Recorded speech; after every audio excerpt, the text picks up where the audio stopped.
এই শীতে গরম গরম চিতই পিঠা না খেলে চলবে। এই শীতে শহরে বাসাবাড়িতে বসে বানিয়ে ফেলুন চিতই পিঠা। আজকে আমি চিতই পিঠা বানানোর জন্য আতপ চাল ভিজিয়ে রেখেছি। হালকা গরম পানি করে নিচ্ছি। চালগুলো পরিষ্কার করে নিয়েছি। ব্লেন্ডার জারে আমি ব্লেন্ড করে নেব। এক এক করে সব দিয়ে দিব। চালগুলো দিয়ে দিচ্ছি। বেকিং সোডা দিয়ে দিয়েছি 1 চামচ। তারপর লবণ দিয়ে দিয়েছি পরিমাণ মতো। এখানে আমি অল্প করে ভাত দিয়ে দিয়েছি।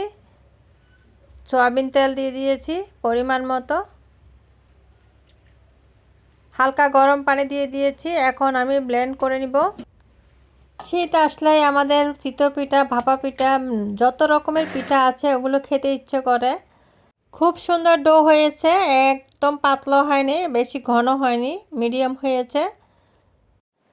চুলায় লোহার কড়াই বসিয়ে দিয়েছি। হালকা তেল দিয়ে টিস্যু দিয়ে মুছে নিয়েছি। প্রথম পিঠা দিয়ে দিলাম। বিসমিল্লাহির রহমানির রহিম বলে দেখা যাক। প্রথম পিঠা যদি সুন্দর হয় তাহলে বোঝা যাবে পারফেক্ট পিঠা হবে বাকিগুলো। মাশাআল্লাহ, অনেক সুন্দর পিঠা হয়েছে। শহরের বাসা বাড়িতে বসে আমরা মজার মজার পিঠা বানিয়ে ফেলতে পারি। গ্রামে কবে যাব, কবে খাবো। আরেকটি পিঠার জন্য ডো দিয়ে দিলাম। দেখা যাক এই পিঠাটিও কেমন হয়।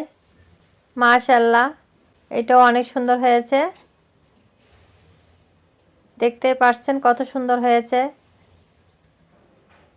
এক এক করে আমি সবগুলো পিঠা বানিয়ে নিব। দেখা যাক। আরেকটি তৃতীয় নাম্বার পিঠা দিয়ে দিয়েছি। এদিকে ভর্তার জন্য শুটকি তেলে নিচ্ছি, কাঁচামরিচ তেলে নিচ্ছি। আমার বাসায় আবার ভর্তা ছাড়া চিতই পিঠা কেউ খেতে চায় না। খেজুরের রাবও রয়েছে। মাশাআল্লাহ, এটাও অনেক সুন্দর হয়েছে। ডো করার সময় আমি যা যা দিয়েছি ঠিক তা দিলে আপনারাও পিঠা বানিয়ে ফেলতে পারবেন। তবে চাল ভিজিয়ে পিঠা বানাইলে সেই পিঠাগুলো পারফেক্ট হয়। এদিকে ভর্তার জন্য আমি ব্লেন্ডার জারে নিয়ে নিচ্ছি। আবার শুটকিগুলো দিয়ে দিয়েছি, কাঁচামরিচ, ধনিয়া পাতা, পেঁয়াজ। তারপর পরিমাণ মতো লবণ দিয়ে ব্লেন্ড করে নিব। হয়ে গেছে ব্লেন্ড করা। এই ভর্তাটা দিয়ে চিতই পিঠা খেতে অনেক মজা। এক এক করে আমি অনেকগুলো পিঠা বানিয়ে ফেলেছি। ভিডিওটি কেমন লেগেছে অবশ্যই জানাবেন। খুব মজা করে খাচ্ছি। সবাই ভালো থাকবেন। আল্লাহ হাফেজ। আসসালামু আলাইকুম।